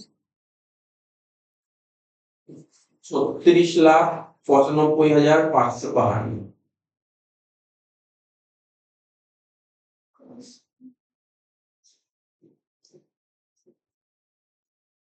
ঠিক আছে হয়ে গেল। এবার ডিডাকশন তো এটা 50, এটা ফিক্স, এর কোনো চেঞ্জ হবে না। হ্যাঁ এটা কোনোদিন চেঞ্জ হবে না, এটা 50,000ই হবে, এটা ফিক্স। স্ট্যান্ডার্ড এর 50,000 টাকাই ছাড় পাবে, 160 সবসময় 1 এ। প্রফেশনাল ট্যাক্স কত ছিল বলো ওকে 2400। প্রফেশনাল ট্যাক্স 2400 হবে।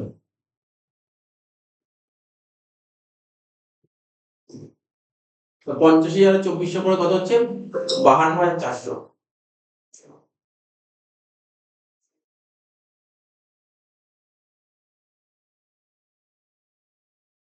বাদ দে এটা থেকে এটা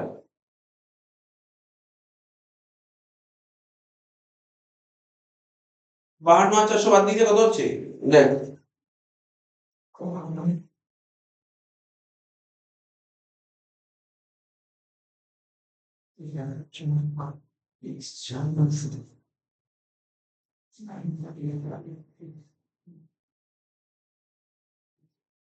34,43,100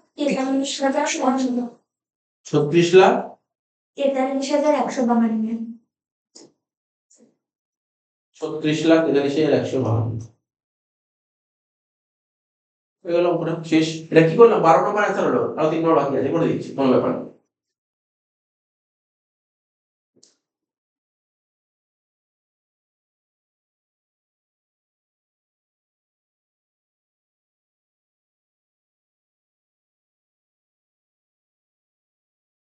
ঠিক আছে, কি বলেছিল দেখ, বলছে কি, কোথায় গেল আমরা উপরে, এই যে হি হ্যাজ এক্সারসাইজ অপশন, ঠিক আছে তো, বলছে he has exercise option for section 115 বা, যদি 115 বা যদি ফলো করে, ঠিক আছে, তাহলে only changes to B mention calculate not required, মানে যদি এরা নিউ রেজিম ফলো করে তাহলে আমার কত হবে স্যার। এবার তুমি জানতে হবে নিউ রেজিমের রুলটা একটু জানতে হবে, পড়িয়েছিলাম প্রথমে, বারবার বলছি, কোথায় লেখা জানিস, কোথায় বইটাতে আমি দেখিয়েছি কত নম্বর পেজে আছে।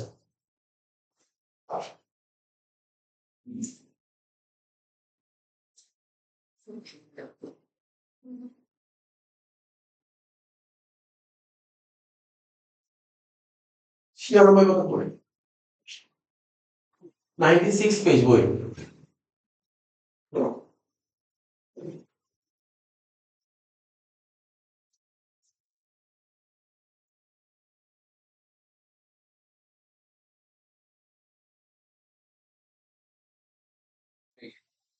বুঝেছিস এই নোটটা, কিন্তু স্যালারি তো আপনার থেকে দিতে পারে, কিন্তু তোর পরীক্ষা এবারও দিতে পারে, আগের বার দিবি, আমি দিতে পারে, একদম আগের বলেছিল দিতে পারে। আমি আগের বার স্যালারি থেকে বড় বড় অঙ্ক করার সঙ্গে সঙ্গে প্রতিটা অঙ্ক ওল্ড রেজিম নিউ রেজিম দুটোই করাতাম।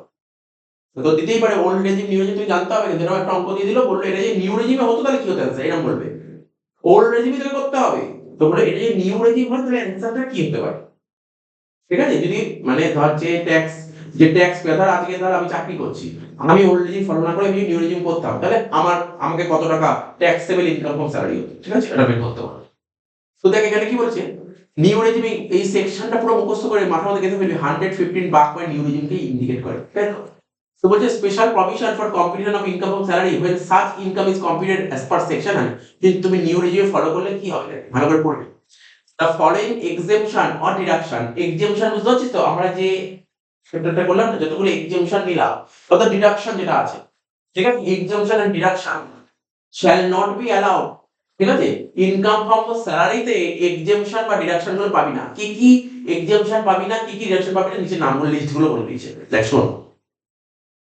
Exemption in respect of HRA under section 1013 এ, তুই যে এইচআরএ করলি না, এইচআরএ ডিডাকশন করলি, ডিডাকশন করার জন্য কি করলি, সরি ডিডাকশন কেন আছে, এক্সেমশন করার জন্য কি করলি, এইচআরএ লিখলি, রেন্ট পেড মাইনাস 10% স্যালারি করলি, ওই ডিডাকশনটা পাবি, ঠিক আছে, কিসের ডিডাকশন পাবি না, তুই এইচআর এর এক্সেমশনটা পাবি, ডিডাকশন বলছি বারবার, এইচআর এর এক্সেমশনটা পাবি না, মনে রাখবি, মাথায় রাখবি, কি কার এক্সেমশন পাবো না, এইচআর এর এক্সেমশন পাবো।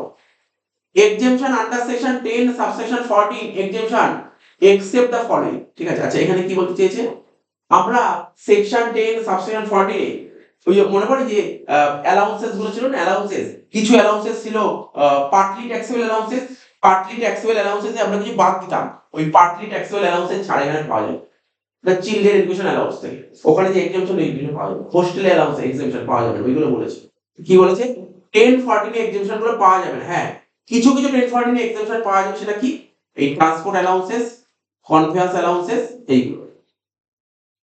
এইগুলো পাওয়া যাবে, ঠিক আছে তো। আর কি বলেছে এখানে দেখ, ডিডাকশন 16 সাবসেকশন 1, আগে কত ছিল জানিস তো, ওল্ড রেজিমে কত টাকা ছাড় পাওয়া যায়, 50,000 টাকা, এটা নিউ রেজিমে এখন 75,000 টাকা, ওল্ডে 50, নিউতে কত বললাম, নিউতে 75,000 টাকা, মনে থাকতে হবে।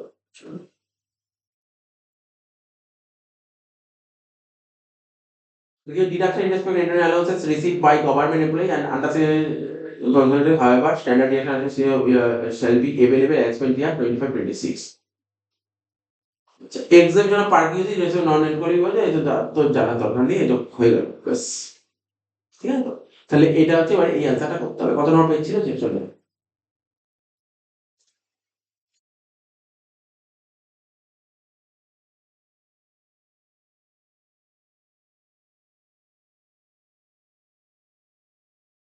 তোমাদের বলতে কত ছিল? 145।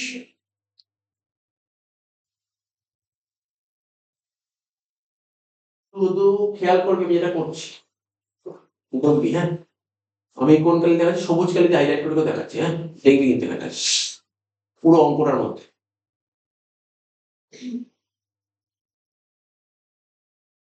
সবুজ কালি দিয়ে এখানে এইচআর এর এক্সামশনটা কত নিয়েছিল? এইচআর এর এক্সামশন মনে পড়ে? এটা তো নিয়েছিল, এইচআর এর এক্সামশন কত নিয়েছিল বল বল বল। 1,67,40। এই এক্সামশন নিয়ে পাবি না, ঠিক আছে, এটা পাবি না। তার মানে কি হবে, তুই যেখানে 1,38,960 টাকা, এটা কি হবে? না, কত হবে তাহলে? এটা কত হওয়া উচিত? 3,06,000 হওয়া উচিত নাকি না বল? তাহলে এটা তো ক্যান্সেল হয়ে গেল। বুঝতে পারলি কেন হলো? কারণটা গল্পটা বুঝে নে, তার মধ্যে বুঝতে পারলি। বলছে ওল্ড রেজিমে এক্সামশন পাওয়া যায় এইচআরে, কিন্তু নিউ রেজিমে এক্সামশন পাওয়া যায় না। তো যদি এক্সামশন না পাস তাহলে এই 3,06,000 তো বাইরে চলে গেল। তাহলে এটা হলো। আর কি আছে দেখ। এখন বলি স্যার প্রভিডেন্ট ফান্ডের নিয়ম, প্রভিডেন্ট ফান্ডে লেখা ছিল, নোট লেখা ছিল প্রভিডেন্ট ফান্ড এক্সামশন, তাহলে ওটা যা ছিল তাই প্রভিডেন্ট। স্ট্যান্ডার্ড ডিডাকশনটা ছিল। আর এই যে স্ট্যান্ডার্ড ডিডাকশনটা কত ছিল বল?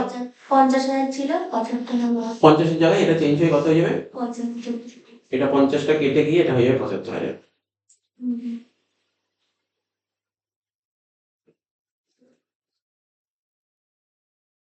প্রফেশনাল ট্যাক্স 2,400 ছিল, 2,400 ছাড় পাই, বাকি সব ঠিক আছে। বুঝতে পারছিস জিনিসটা কি হবে? তাহলে তোর অ্যান্সারটা কি হবে এখানে? এখানে অ্যান্সারটা কি হবে? অ্যান্সারটা কি হচ্ছে ভালো করে দেখে নে। তাহলে 75 আর 2,400 যোগ করে কত হচ্ছে বল দেখি? 77,400। 77,400।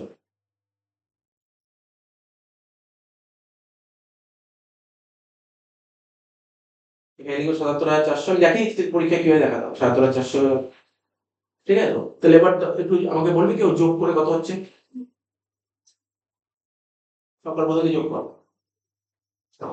না, অত যোগ করার দরকার কি? টেকনিক করো, যোগ করার নিয়ম কি? এই যা তুই অত যোগ করবি তো? দেখ যোগ না করে টোটাল কত লিখবি? 36,95,552 ছিল, তাই তো? এর থেকে তুই কত বাদ? এর থেকে তুই 1,38,960 বাদ দিয়ে তুই 3,06,000 যোগ করবি, আর নাহলে 1,67,040 একবার যোগ করে দিতে হতো। ঠিক আছে তো? বুঝতে পারলি ব্যাপারটা? ক্যালকুলেটর নিয়ে টোটাল কত ছিল? নাহলে তুই যোগ করে দেখা, যোগ করে দেখা, টোটাল সব করে যোগ করে কত? 20,40,000 যোগ 12,24,000 যোগ 60,000, ঠিক আছে, যোগ কত? 1,06,000, ঠিক আছে, যোগ 50,592 যোগ 72,000 যোগ 1,62,592, 38,62,592, তো এটা হচ্ছে, দেখ আমি এখানে নিলাম 38,62,592। আমি কি বললাম? এতগুলো যোগ করা দরকার নেই, যেটা তোর বেরিয়েছিল কত বেরিয়েছিল? 36,95,552। এবার এর সাথে তুই কত লাস্টে লিখেছিলি কত? 1,38,900। ওটা যোগ করে দিলে তো হয়ে যাচ্ছে, ওটা যোগ করে দিলে তো হয়ে যাচ্ছে। যোগ করে দেখ হচ্ছে কিনা 1,38,900 টাকা। কত বেরিয়েছিল তোর এখন স্যার? 3 লাখ কত?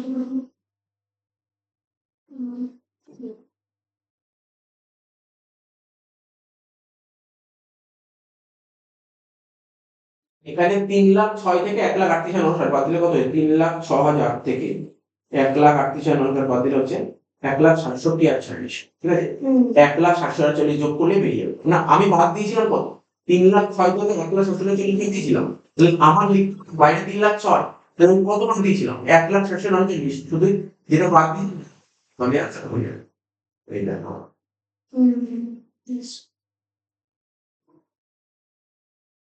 25,95,552 প্লাস কত ছিল? 1,67,040, 38,62,552, এটা বেরিয়ে গেল না? তাহলে বুঝতে পারলি কি বললাম নাকি? তুমি নিশ্চয়ই কি বললাম?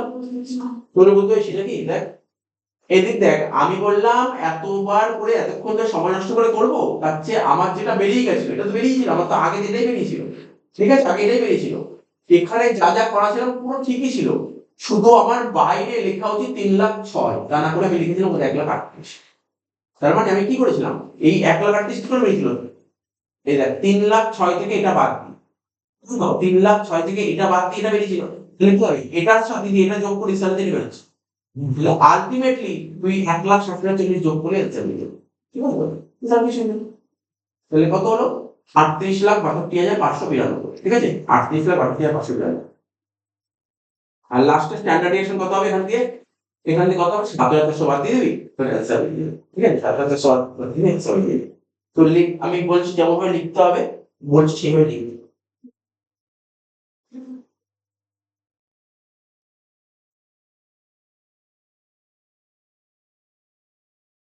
বুঝতে পেরেছিস ব্যাপারটা?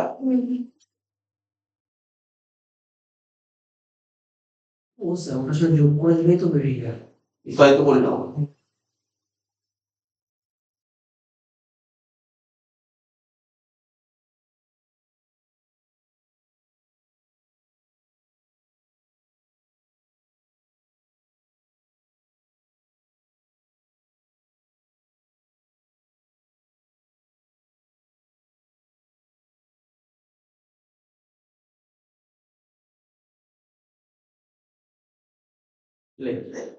বলছি লিখবি, হ্যাঁ,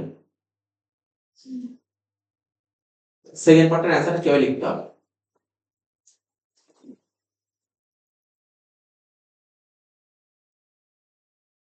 ইফ ইফ মিস্টার সুকান্ত ধারা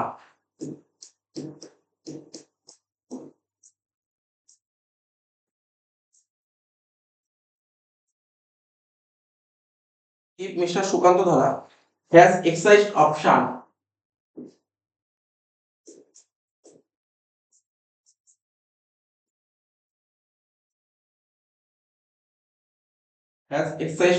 ঠিক আছে for section 115 bar option under থেকে এটা under section 115 bar,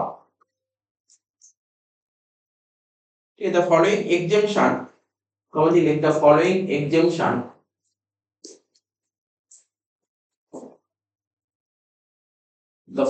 exemption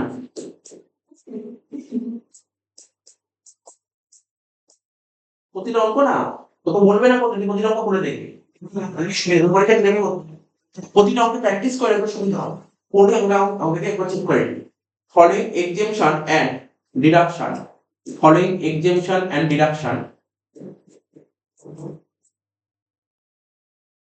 কি লিখলাম following exemption and deduction shall not be allowed,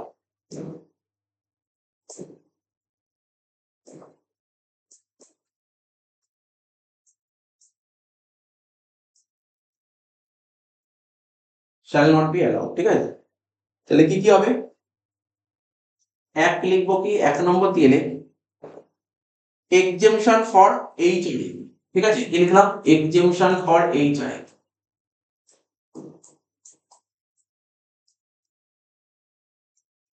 এই অঙ্কে দেখ এখানে তো দুটো হলো, প্রতিটা অঙ্কে দুটো হবে না, এই অঙ্কে দুটো আছে, এই অঙ্কে দুটো আছে, তো রুল তো বলেছে 6-7টা, কিন্তু এই অঙ্কে দুটো, যত অঙ্ক করবি প্রতিটা অঙ্কে কি 6-7টা থাকবে, কোনো দুটো দুটো করে আইটেম পাবি, বেশি পাবি না। ঠিক আছে, একটা হলো এক্সটেনশন এইচারে, আর একটা লিখ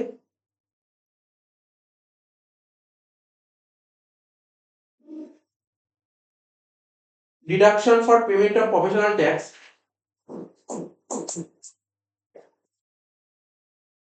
like deduction for payment of professional tax,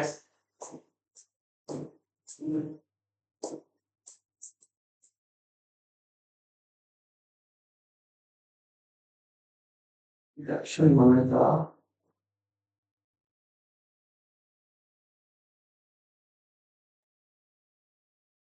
deduction for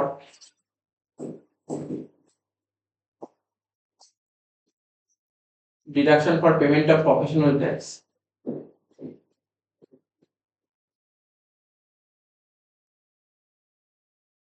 deduction for payment of professional tax, deduction for payment of professional tax, ঠিক আছে, এটা আর কি বলেছে, আর কিছু নেই।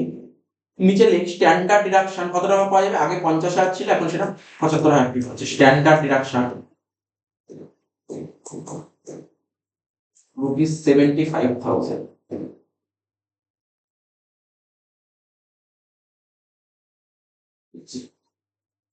shall be allowed.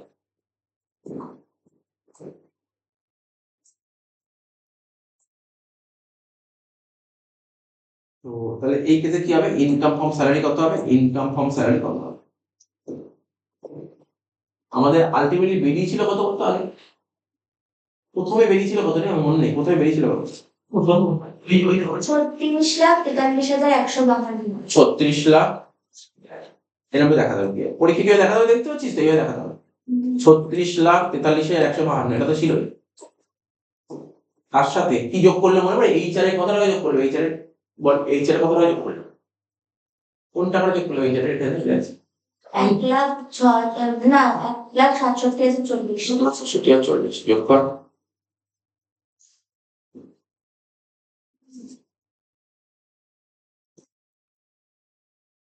1,62,540। এবার তুই প্রফেশনাল ট্যাক্স আগে বাদ দিয়েছিলি কত, 50,000, এখন কত বাদ দিতে হবে, 75, তাহলে কত টাকার বাদ দিতে হবে, 25,000, 50 তো বাদ দেওয়াই হয়েছে, বুঝিস কি বললি, 25,000 বাদ দিতে হবে।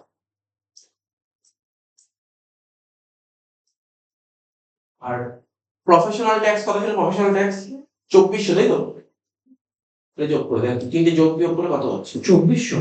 প্রফেশনাল ট্যাক্স 2400 ছিল, হ্যাঁ, হ্যাঁ। তিনটে যোগ বিয়োগ করে দেখ কত আছে, তিনটে যোগ বিয়োগ করে দেখ কত আছে,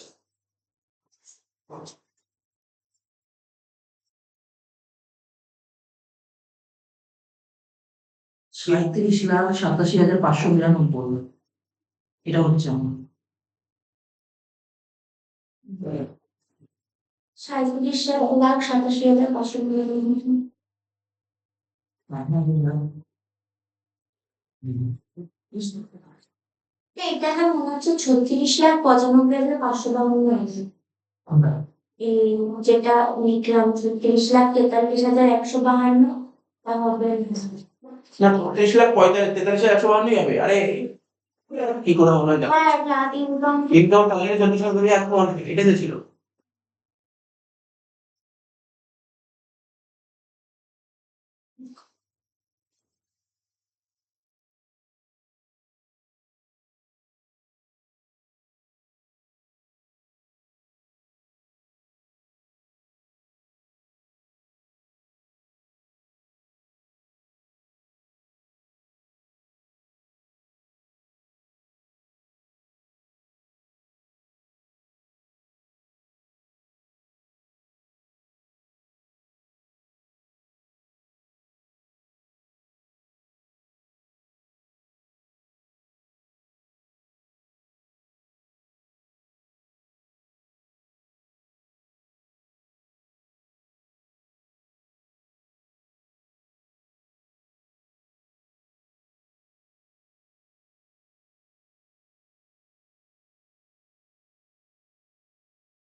এখন আপনার যোগ বিয়োগ করে ভুল হচ্ছে কিছু, এখানে বেরিয়েছিল তোর 38,62,592, তাই তো, 38,62,592, ঠিক আছে, তার থেকে যদি আমি 75 আর 2,400 বাদ দিই, 77,400 বাদ দিই, তাহলে কত হচ্ছে,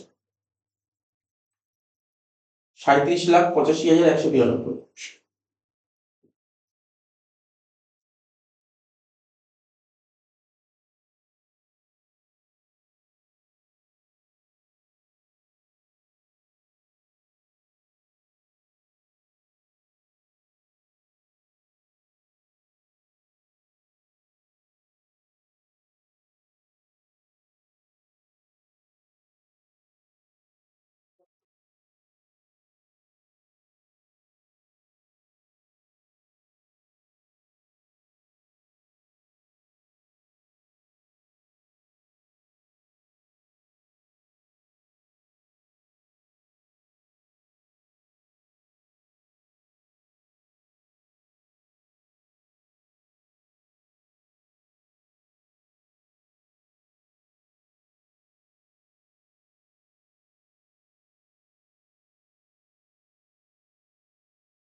35,85,192 হওয়ার কথা। তাহলে কত পেয়েছো বল? কত আছে? 35,85,192 হওয়ার কথা। 37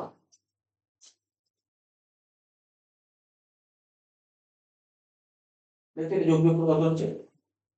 এই যে এটা ক্যালকুলেট 30,87,599।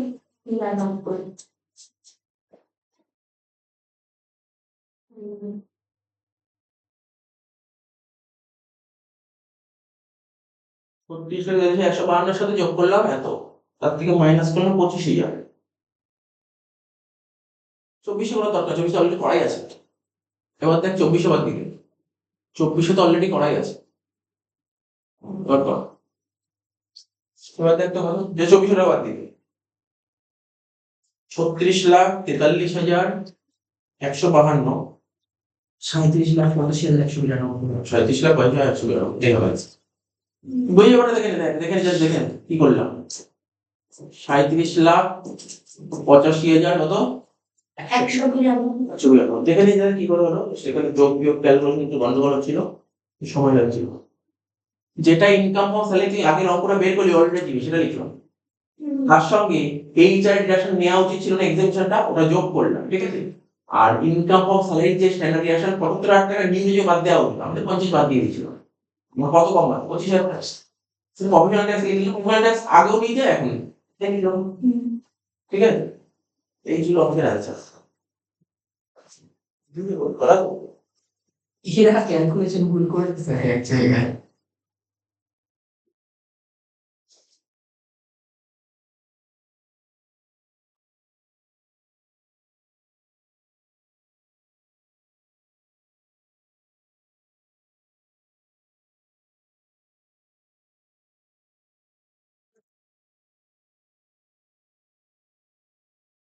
না, একটা নিয়ম আমি দেখতে হবে, আমার জাস্ট নিয়মটা যেখানে বললাম এখানে লিখলাম, এটা আমাকে একবার নিয়মটা দেখতে হবে, বাকি সবই ঠিক আছে।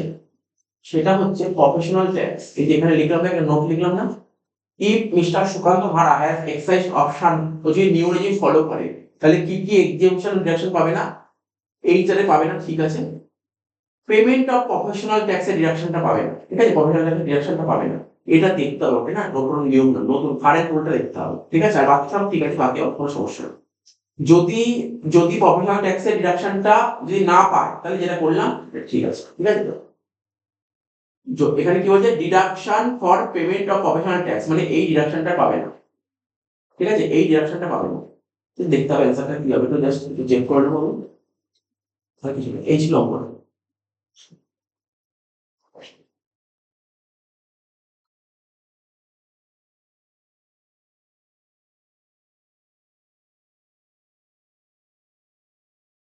কি লেখা সুন্দর আছে,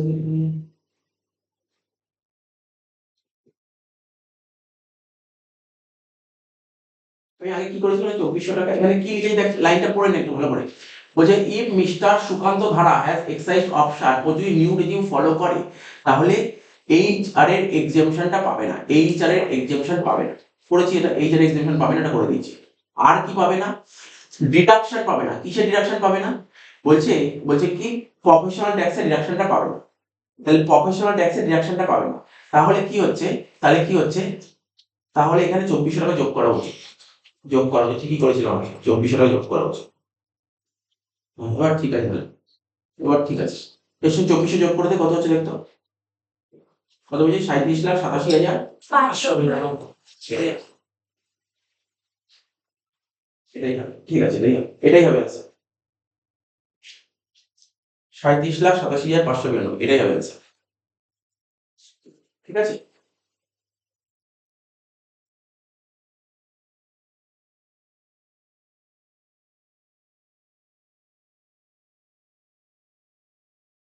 বুঝতে পারলি তো, পরের দিন কোন কোন অঙ্কগুলো করা আছে, 2024-এর সিসিএফ এর অনার্স আর জেনারেলটা করালাম, অনার্স আর জেনারেল করালাম।